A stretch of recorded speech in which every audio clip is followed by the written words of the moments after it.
Di sini kita memiliki pemanen wortel DeWolf GBC dengan traktor John Deere 5820 yang sedang beroperasi.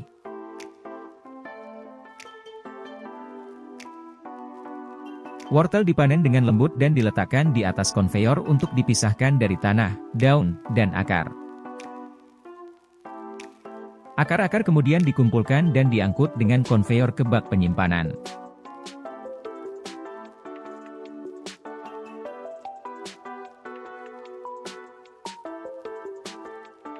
Lihatlah betapa mudahnya segalanya dengan teknologi seperti ini.